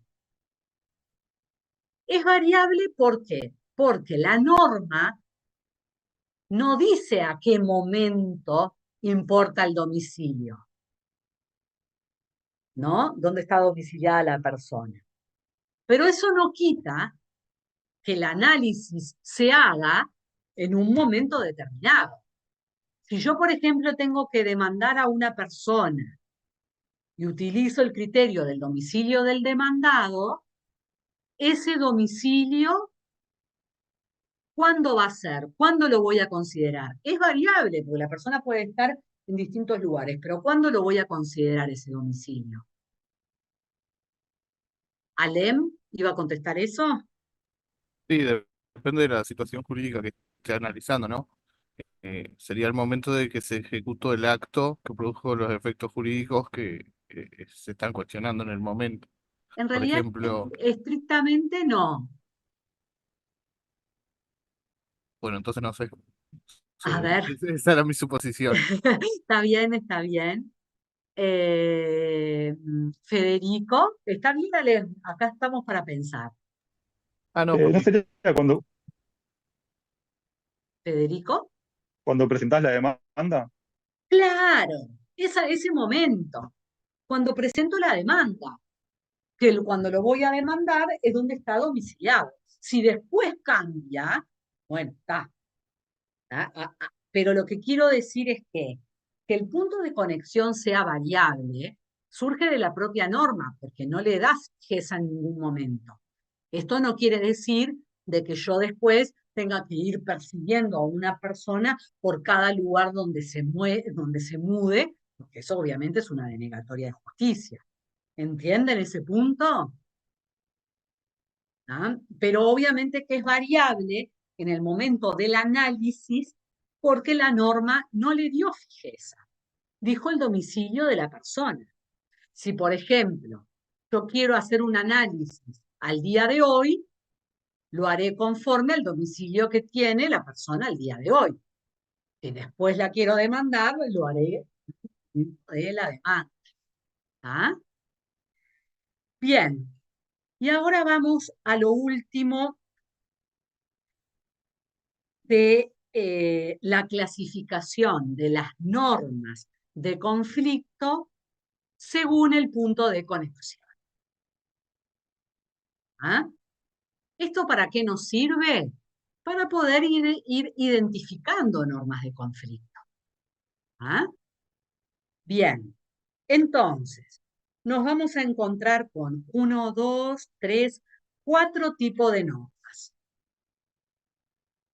Las normas simples. Las normas simples son las que tienen un solo punto de conexión. ¿Alguien que me dé un ejemplo? Silvia. El artículo 20 de la capacidad de ejercicio que tiene Sí. la ley del domicilio. Bien, porque dice que la capacidad de ejercicio de la persona física se rige por la ley de su domicilio. Tiene un solo punto de conexión. Esto se llama una norma simple. Las normas simples se clasifican según su punto de conexión y son las que tienen un solo punto de conexión. Siguiendo ese criterio, tenemos lo que se llaman las normas acumulativas. Que si las simples tenían un solo punto de conexión, las normas acumulativas, ¿qué podrán tener, Carlos? Varios puntos de conexión. Más de uno. Varios puntos. A ver, pero le dije acá. A ver. Pueden tener varios puntos de conexión. Tienen. Bien, varios puntos de conexión. O sea, las simples tienen uno y las acumulativas tienen varios puntos de conexión. Entonces uno se podría preguntar, ¿pero cómo varios puntos de conexión? ¿No? A ver, Martina, que creo que nunca participó. No sé si me escuchan. ¿Sí? La acumulativa tiene dos o más puntos de conexión, como por ejemplo en el artículo 23 del Tratado del 40. El artículo 23, sí, que es el de la adopción, ¿no? Sí. Sí. Y también, entonces, ustedes pueden anotar el artículo 23 del Tratado de Derecho Civil de 1940 y otro ejemplo también de normas acumulativas, bien Macarena, es el artículo 13 del Tratado de Derecho Civil de Montevideo de 1889. ¿Ah? Bien, ¿y por qué son normas acumulativas? Yo les doy la norma, ¿y por qué son normas acumulativas? María Castro, ¿usted tiene la normativa? Como para leerla, si nos ayudamos a ver por qué son acumulativas. Deme un segundo, que ya voy. Busque. Ahora salió de la cara de enojada y puso la cara de dormida. Profesor, No, yo no Espérenme un segundito, Dígame María. qué A ver. leo. A ver, el artículo 13 del Tratado de Derecho Civil de Montevideo de 1889. Deme un segundo. Busque. Esto también es parte del curso, encontrar las normas. Que el día del parcial las tienen que manejar y conocer. Así que váyanse poniendo post-its y ese tipo de cosas.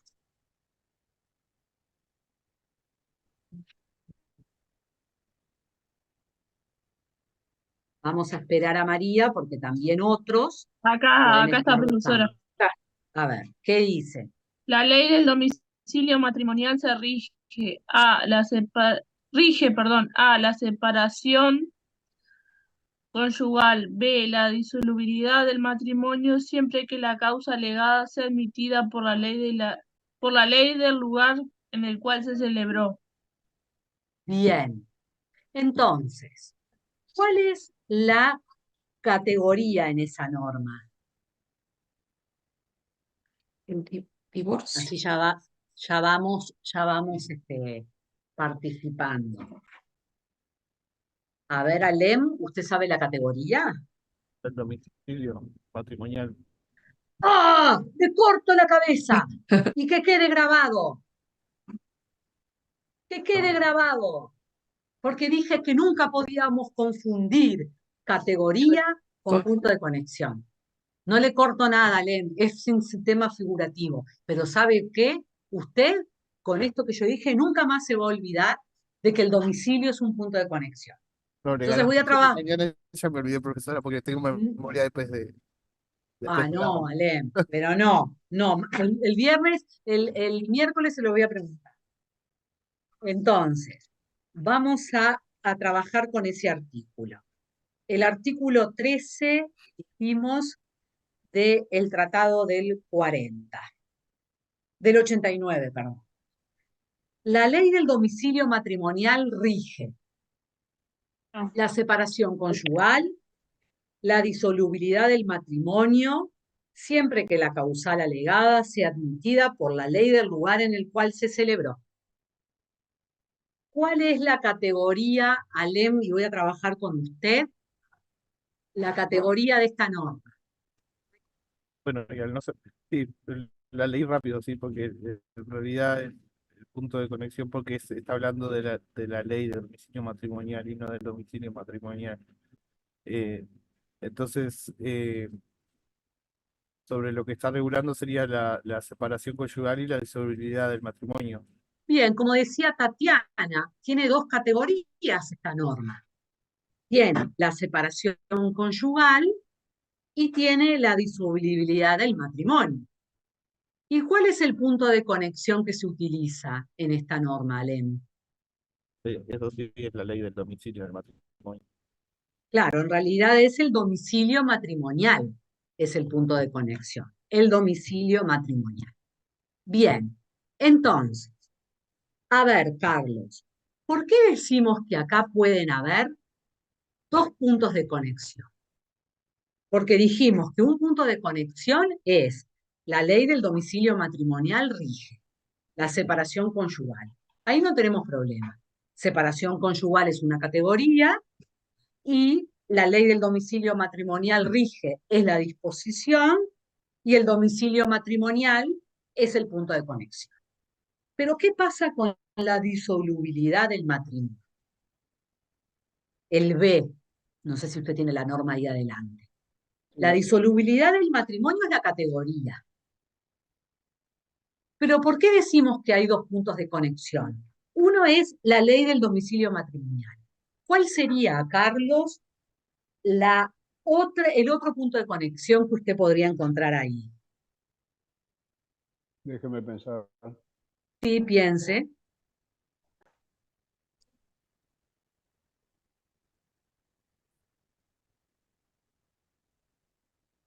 Mm, Admitida por la ley del lugar. ¿La ley del lugar de qué? ¿En cuál se celebró? La ley de celebración. ¿Está? Ese es el otro punto de conexión. Entonces lo encontró Carlos. Yo tenía que seguir leyendo, pero para la disolubilidad del matrimonio, para esta categoría, la norma establece dos puntos de conexión. La ley del matrimonio, la ley del domicilio matrimonial y la ley de celebración del matrimonio. ¿Ah? Los dos puntos de conexión. Y entonces uno puede decir, pero ¿cómo hago para una categoría que es la disolución matrimonial aplicarle los dos puntos de conexión? En realidad no es que estoy aplicando los dos puntos de conexión, pero la norma me dice cómo. Porque la norma me dice que la disolubilidad del matrimonio se va a regir por la ley del domicilio matrimonial, siempre que la causal que se alegue para la disolución del matrimonio esté admitida en la ley de la celebración. O sea que yo voy a tener un país donde se celebró el matrimonio y otro país donde está domiciliado el matrimonio. Ya tengo dos puntos de conexión, lugar de celebración y lugar de domicilio matrimonial. ¿Qué pasa? para la disolución del matrimonio, yo la voy a regir por la ley del domicilio matrimonial, siempre que, y acá lo simplifico porque esto lo vamos a ver cuando veamos domicilio matrimonial, siempre que la posibilidad de separarme esté también en el lugar donde se celebró. O sea que se tienen que dar dos características. La separación, la disolución del matrimonio, se va a regir por la ley del domicilio matrimonial, pero para eso, en la ley donde en el lugar donde se celebró el matrimonio, también tiene que estar permitida esta disolución matrimonial. ¿Esto por qué es, muchachos? Porque en 1889 no se permitía el divorcio en lugares, en todos los países. ¿Ah? Entonces Uruguay, ¿qué fue que dijo? Yo lo permito el divorcio. Entonces el divorcio lo voy a regular por la ley del domicilio matrimonial. Si yo tengo un matrimonio que esté domiciliado en el Uruguay, yo lo divorcio. Ay, pero los otros estados decían, Bolivia, en ese momento Argentina, porque no estaba el Tratado del 40, decían, no, no, no, no, no. Pero entonces todo el mundo se va a ir para Uruguay, se va a domiciliar en Uruguay para divorciarse. Entonces eso yo no lo puedo permitir. Entonces, ¿qué te digo? Sí, Uruguay, el divorcio se va a regular por la ley del domicilio, que es el tuyo, por ejemplo. Pero si en el lugar donde se celebró el matrimonio no se permite la disolución, no se va a regir por ese derecho. ¿Ah? Entonces, ¿qué pasaba?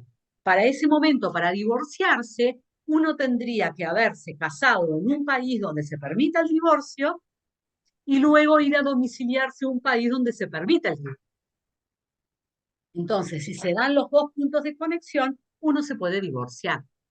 ¿Entienden cómo era el mecanismo de esto? Por suerte vamos a encontrar pocas normas acumulativas en el derecho internacional privado. ¿Ah? También,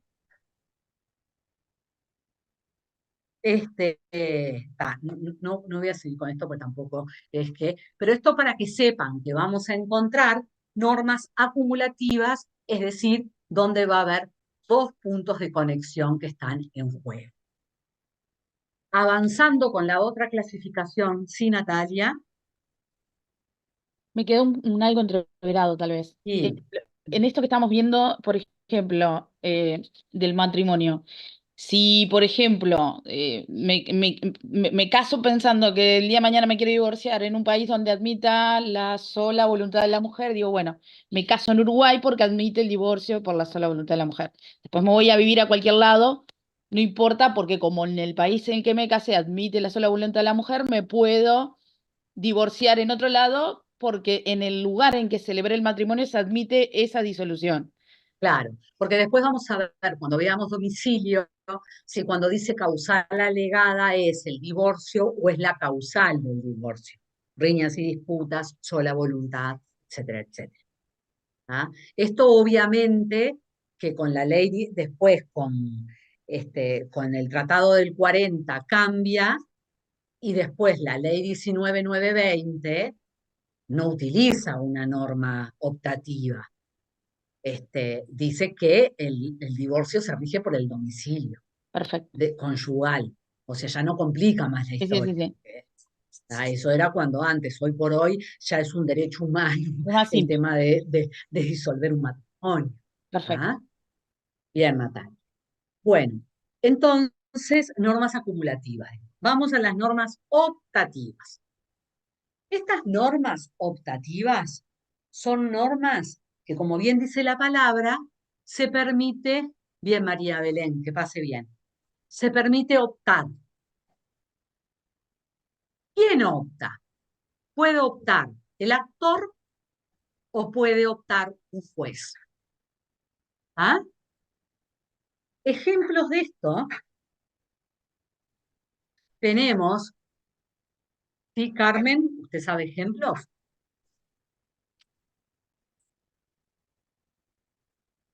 No se la escucha, Carmen.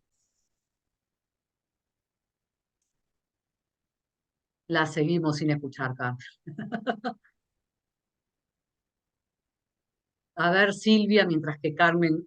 El divorcio, en el artículo 26.2 de la Ley General 19.920. Sí. ¿Y por qué es una norma optativa?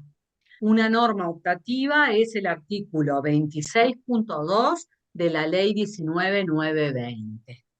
Porque La dice, categoría es el divorcio. Pero ¿por qué tiene un punto de conexión optativo? ¿Qué dice la norma, Silvia? porque dice, cuando los cónyuges tuvieran domicilios en estados diferentes, la separación conyugal y el divorcio se regirán por la ley del estado del domicilio del actor o del demandado o opción del actor. A opción del actor. ¿Qué quiere decir? Que hay dos puntos de conexión en juego. El domicilio del actor o el domicilio del demandado. ¿Y quién elige? El actor. O sea que cuando yo voy a entablar una demanda de divorcio y ambos cónyuges, como era que decía el acápite, Tuvieran diferentes domicilios, estados diferentes. Ay, bien, Melina, tuvieran domicilio en diferentes estados, el actor puede optar. O lo demando entre el domicilio del actor, mi domicilio, o el domicilio del demandado. Opta, está el actor. Sí, Federico.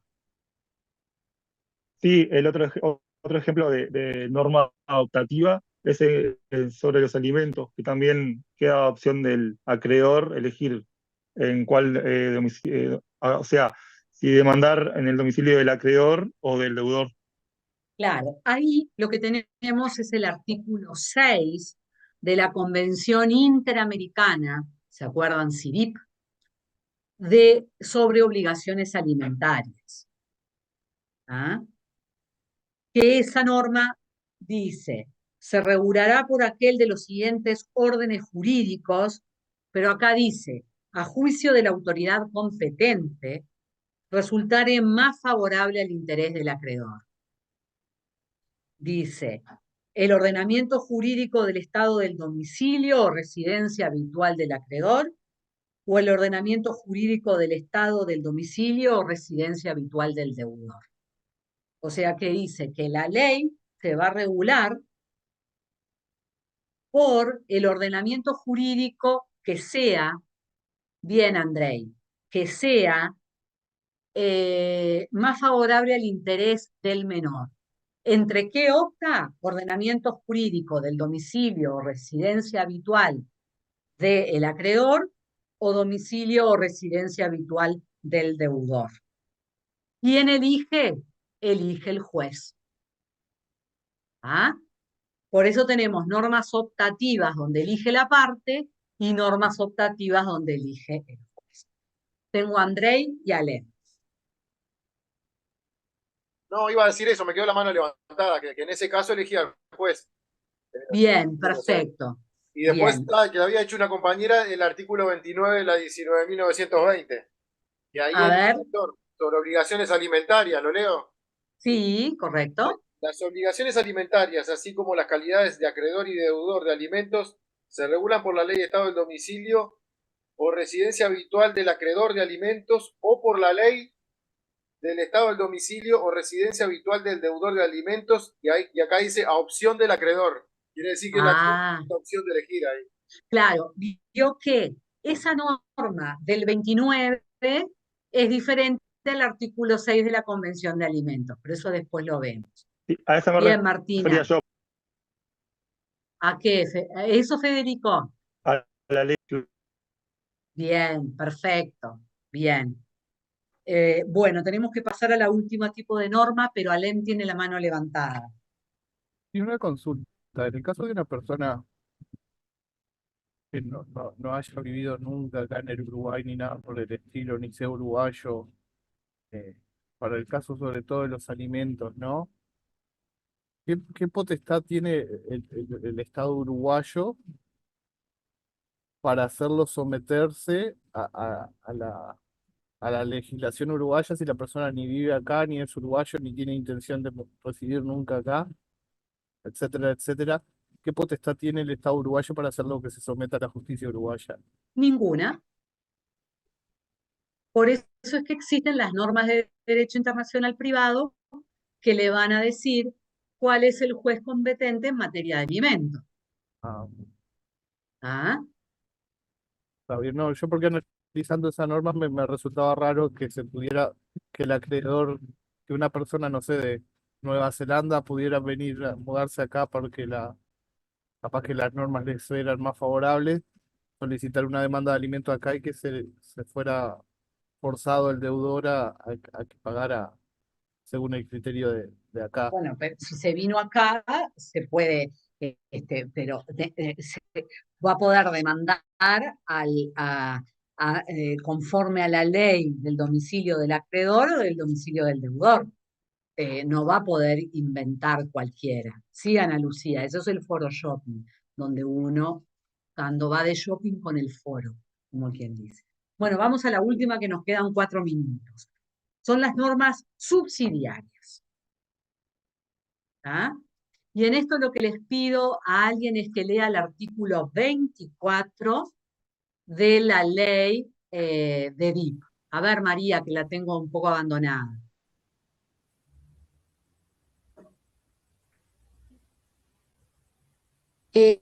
Relaciones personales entre los cónyuges, ¿es, profesora? Sí, correcto. Sí, ahí está. Las relaciones personales entre los cónyuges se rigen por la ley del domicilio conyugal. Si éste no existiere, dichas relaciones se rigen por la ley del estado del último domicilio conyugal, siempre que permanezca en el mismo alguno de los cónyuges. Fuera de los casos anteriores, las cuestiones que se susciten sobre relaciones personales entre los cónyuges se rigen por la ley del domicilio de cualquiera de ellos. Si se produjere una controversia ante un tribunal judicial, el actor... Ahí no importa, ahí no importa. Vieron que, ya le doy Carmen la palabra, pero vieron que acá establece subsidiariamente situaciones, ¿no? A ver, Carmen. Y claro, hay como un orden jerárquico. O sea, la norma primero nos habla, digamos, de una situación, o sea, primero habla del domicilio conyugal, si este no existe, ahí pasamos a la segunda opción, y si no, a la tercera. Claro. Y yo qué sé, me acordaba, por ejemplo, el caso del matrimonio ese en Las Vegas, que ese, si fue una noche, digamos, no había domicilio conyugal. Entonces, el punto de conexión ahí podría ser el último domicilio conyugal tampoco, porque fue un matrimonio que tampoco después tuvo domicilio conyugal.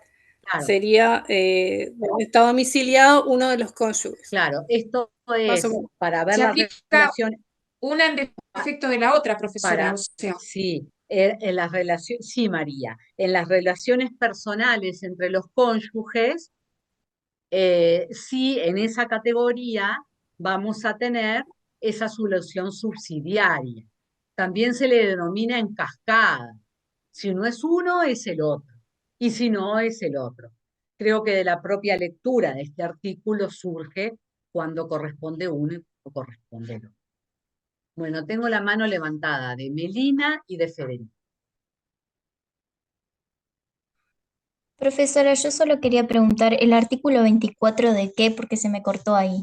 De la ley 19.920. Bien, gracias. No, de nada. Federico. Sí, profe, iba a decir eso, que se aplican subsidiariamente y en un orden jerárquico, como dijo la compañera, y agrego que vamos como de un literal a otro. Claro, claro. Eso también nosotros lo vamos a tener, pero eso, no lo voy a decir porque si no los voy a confundir. Es así, es un punto de conexión, si no el otro y si no el otro. ¿Está? Adriana. Profe, y en este caso nosotros tenemos que identificar cuántos puntos de conexión hay y establecer si es subsidiario, si es alternativo, Claro. en caso de que Si se nos plantee un caso así. Claro, si se le ponen casos, esto en realidad lo que sirve es para, vaya Daniel tranquilo, Esto lo que sirve es para que ustedes puedan entender las normas de conflicto. Esto que estamos dando es porque el día de mañana ustedes se encuentran, ustedes no le van a estar diciendo a un cliente, ay, espere que hay una norma acumulativa, porque el punto de conexión es acumulativo. No, lo que es importante es que ustedes la identifiquen, porque si esto que se aplica una norma acumulativa, tienen que saber cómo aplicarla.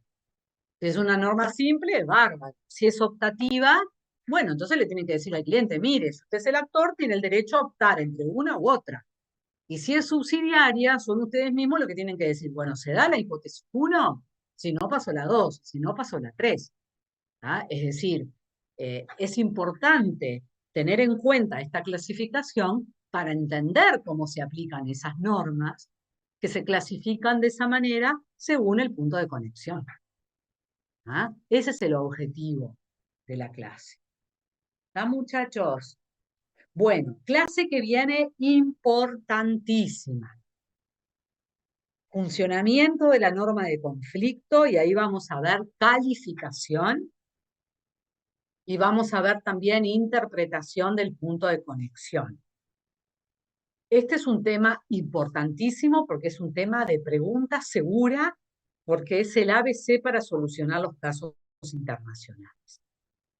Claro, es el abordaje dinámico, es la morfología dinámica de la norma. Normología dinámica, y la estática fue la que vimos hoy.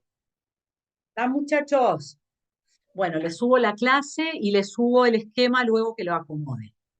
Gracias, Bien, gracias, buenas profesora. noches. Buenas noches. Que pasen bien. Chau, chau. Profe, Chau, chau. Sí. sí, respecto a la falta, porque yo entré después de las 7, ¿a nada No, no o hay le problema. envío la No, constancia? no, ya quedó, Ah, bien. no se haga problema. Muchas gracias, nos vemos.